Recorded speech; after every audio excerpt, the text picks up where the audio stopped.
You're listening to Liberty Buzzard with Dustin Hammett and Thomas Umstattd Jr.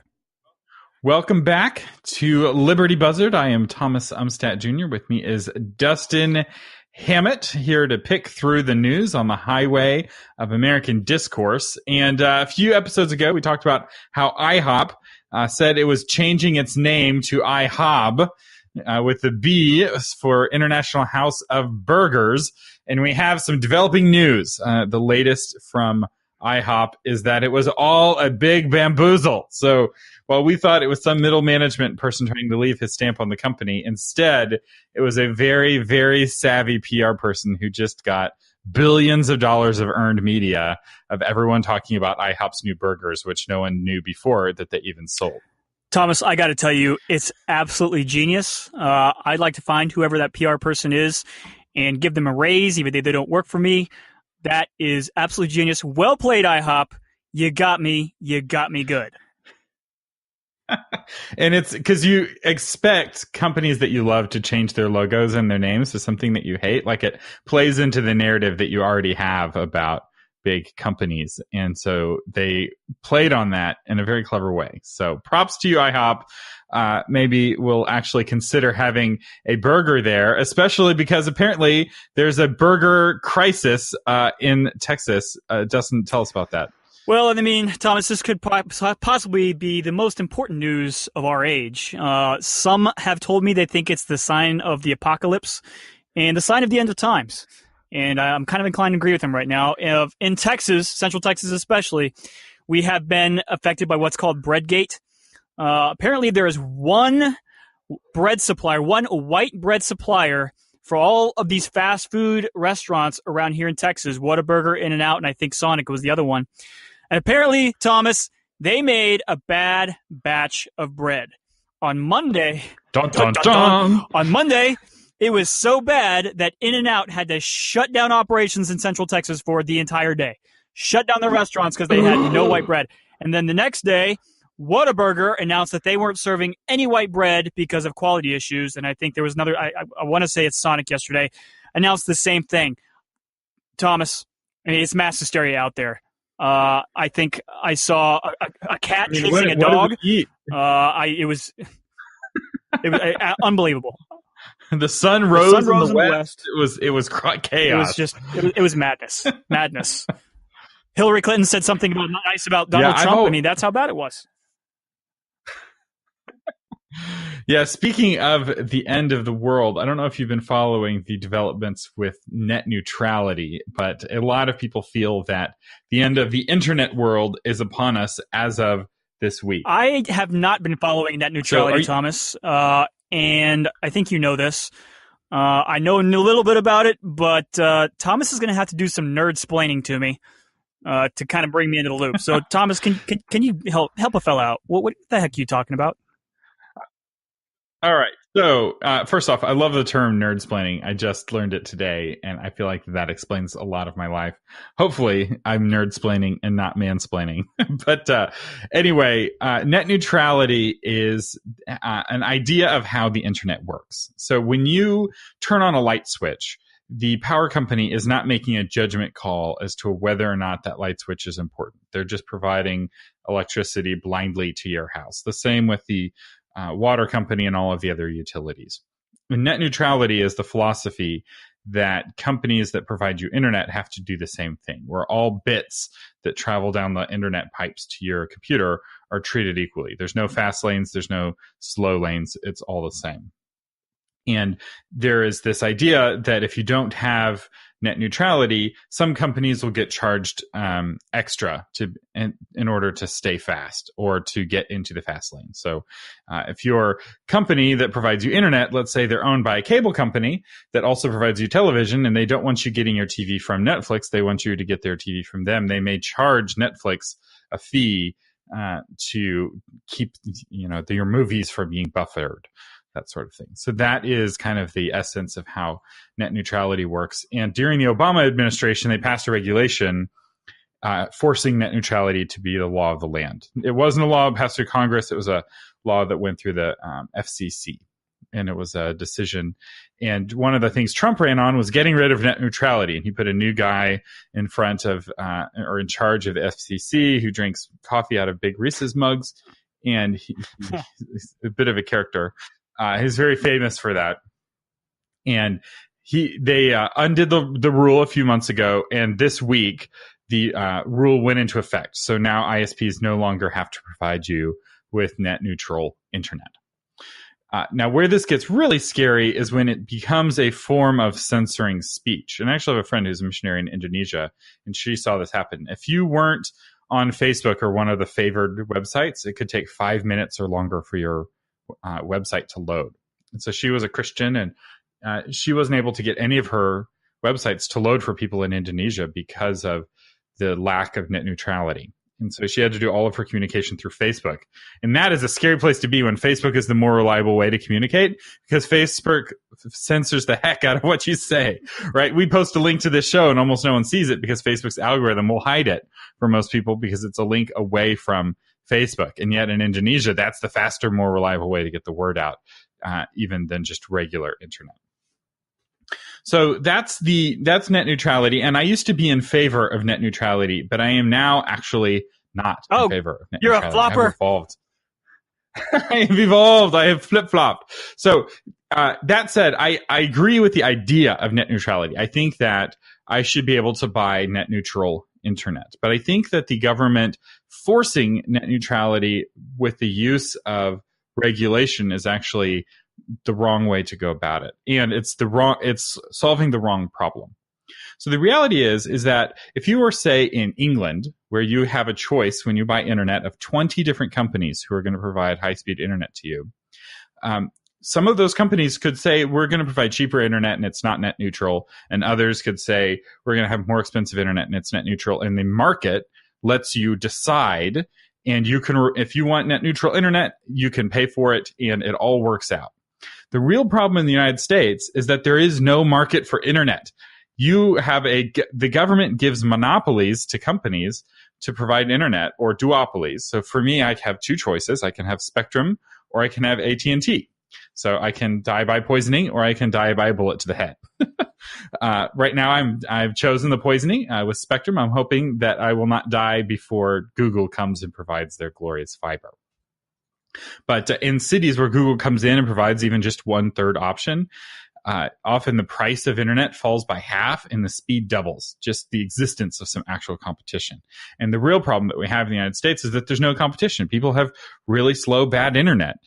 Even if they live in the middle of a dense urban area, they still have slow, bad internet. And that is just wrong. We shouldn't have the 40 slowest internet in the world. You go to other countries and they have faster internet that's cheaper. And it's like, why? It's like, well, because their regulatory structure is structured in a different way. So I both agree and disagree with what Trump's doing here. He's not solving the problem. And he's taking off the Band-Aid that was making the problem feel less bad. But he's doing nothing to keep these companies from merging. And like AT&T and Time Warner are merging. Fortunately, Spectrum is now no longer a part of Time Warner, but it's really scary because I want choices in my internet. So it sounds, Thomas, like so you just nerd-splained the heck out of that, and I was trying to keep up. All right, but the hamster fell off the wheel to kind of stumble a little bit there. So I'm going to try to say this back, make sure I say it right. So basically, what we're talking about is the deregulation of internet, right? Did I get that right? Right, of this particular regulation. Okay. And net neutrality was the government regulating the internet, saying you have to treat everybody the same. Is that pretty much it? Right. So it's a weird regulation because it's a regulation that tells the ISPs that they can't then regulate.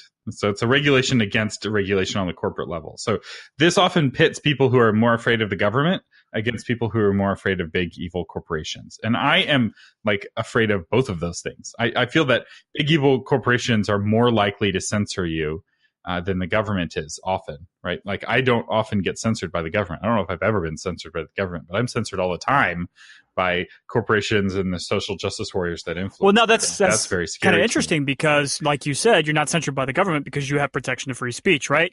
Whereas the big companies, they by moral necessity, they are private companies. They can do as they please. And it's like Facebook, you can sit there and scream to your blue in the face about how they censor your podcast or what have you, but they're a private company.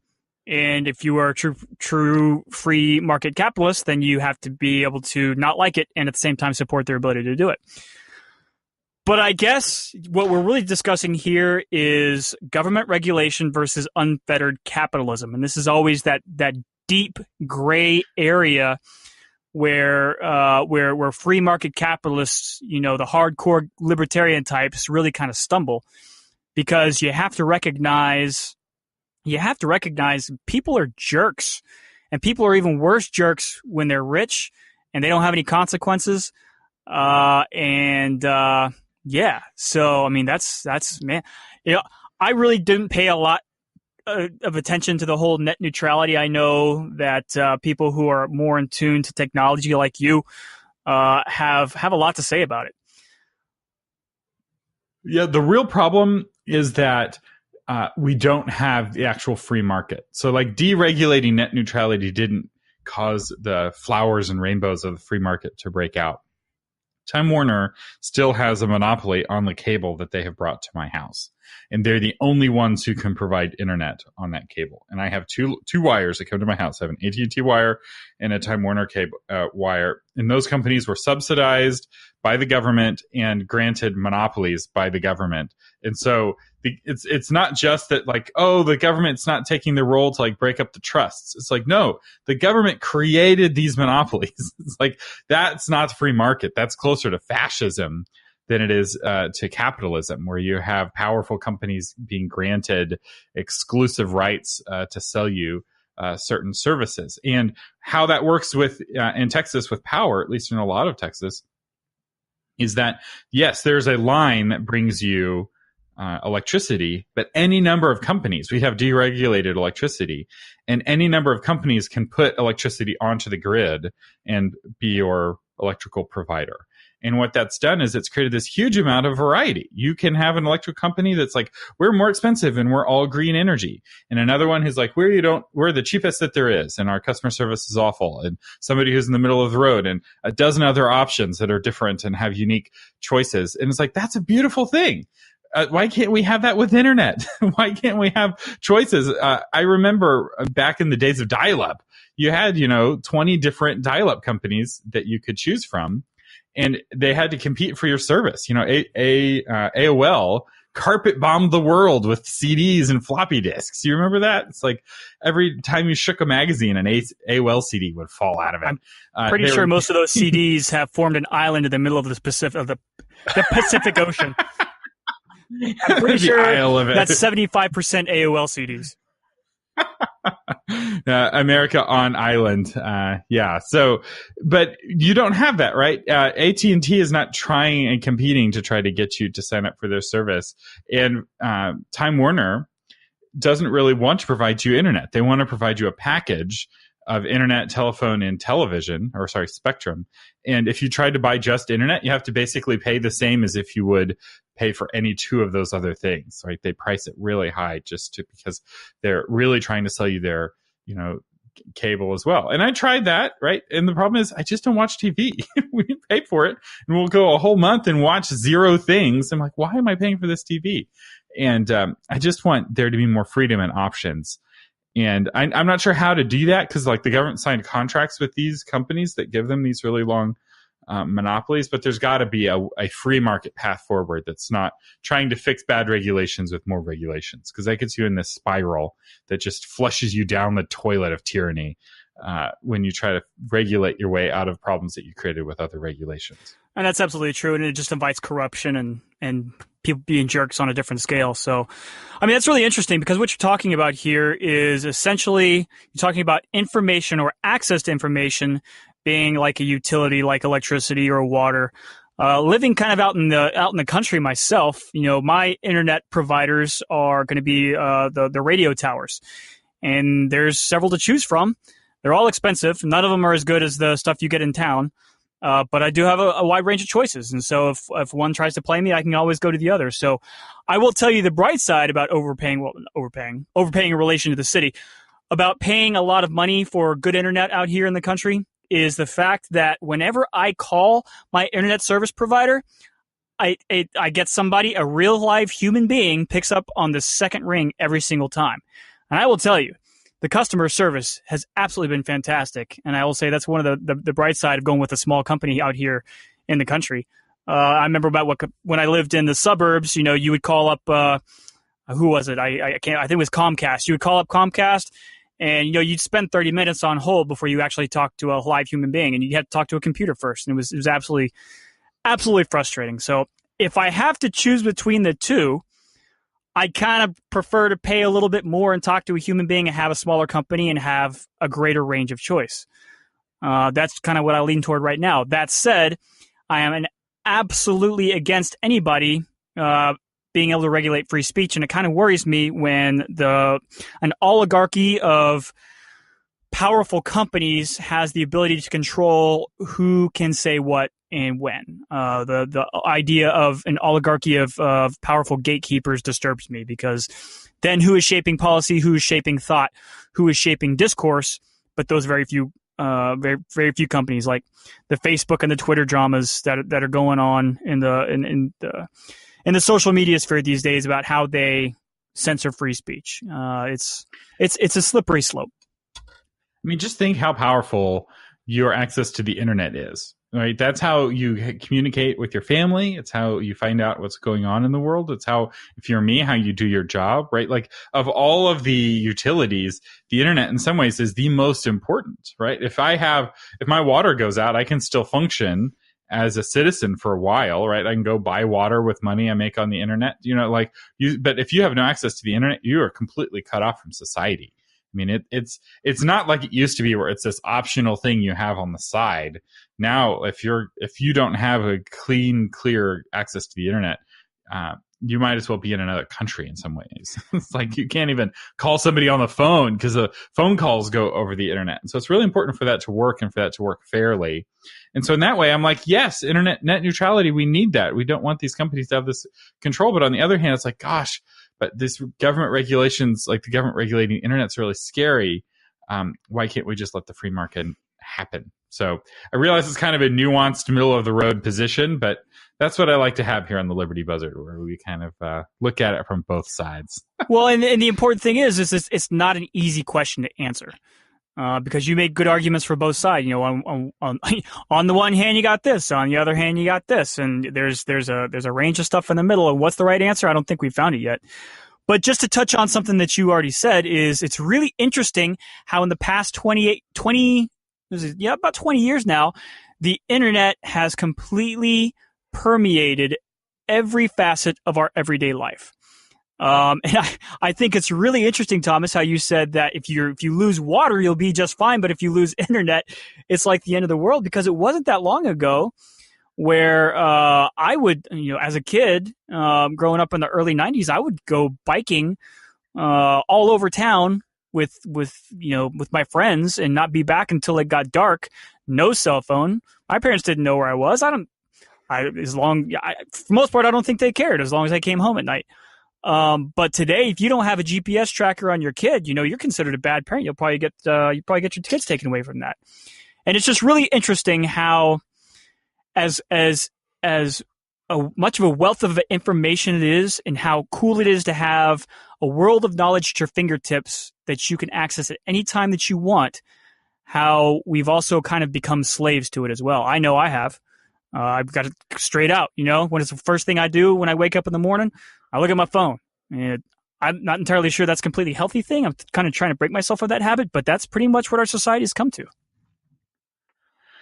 Yeah, it's a lot of change. We went, society goes through changes in kind of spurts, and the internet is a big change in the sense of like how it affects how we interact with each other. And even my grandmother's on the internet. She's 89 years old, and she's on Facebook and sends emails. And I feel like we're very close to having like full penetration, especially with phones. Even people who are low income are able to get phones that access the internet. So the digital divide is, getting more and more pushed to the edges of society. So overall, I'm optimistic. And I will say we had an unregulated internet for the first all but the last 2 years of it, and we didn't have any problems with the companies flexing their muscles. So we have not seen any instances in the U.S. of what we see in Indonesia with ISPs abusing their power. But I do feel like it's only a matter of time. I will say, though, I'm not concerned about Netflix. Everyone's like, oh, Netflix will get put out of business by these powerful ISPs. False. Netflix is more valuable as a company than Disney. And Disney owns Star Wars and Marvel and ABC and ESPN. Netflix is more valuable in terms of market cap than all of that put together. So I'm not concerned that Netflix is at threat by net neutrality. I think what's more at threat are the little guys who, if the ISPs start demanding tribute payments, that they won't be able to pay for it. It's like going through the forest right now. There's no outlaws in the forest, but we just took the sheriff of Nottingham out of the forest, and he was a scary guy. But now, who knows? Maybe Robin Hood will start robbing you if he thinks you're too rich. Yeah, it's pretty funny. It's like I don't know if the comparison is just, but I'm going to make it anyway. Based on what I saw as a Marine in Iraq. You had the Iraq, which is pre-Saddam Hussein, which was a terrifying place to be for a lot of people, yet it was stable. And then you have the Iraq after Saddam Hussein, which was a terrifying place to be and not stable at all.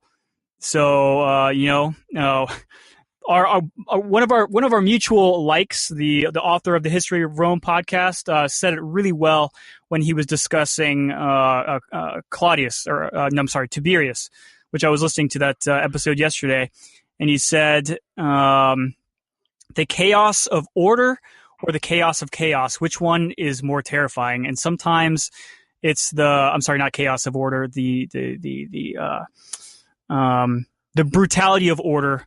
Is the tyranny of order is sometimes more terrifying than the chaos that precedes it. So I don't know. It's an interesting place to be. I think that if it ever crosses the line of being an issue with free speech in America, if the government has a hand in it, then we as a people have the ability to say this isn't right. This goes against free speech. You can't do this. If the government doesn't have a hand in it, then we really don't have a leg to stand on, because we can only sue or make an issue of free speech where the government has a hand in it. So I think that's about the only real issue that we face with net neutrality is the whole aspect of free speech. Talking about bread and circuses, I think most people don't give a crap about free speech as long as their Netflix works. I think really the only problem that we're going to face in this nation, if Netflix goes down, or if you can't watch Westworld or Game of Thrones on HBO because your internet's slow, that, my friend, is when the revolution begins. That's the real That's the real sign right there that the end is coming, is when you can't watch Netflix. They came for our white bread, and we did nothing. And then they came for our Netflix, and it was the end. Bread and circuses, baby.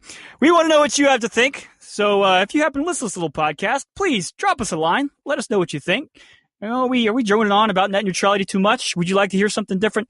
Give us a call. Drop us an email. Let us know. I'm Dustin Hammett. I'm with my co-host Thomas Umstadt, and we'll talk to you tomorrow.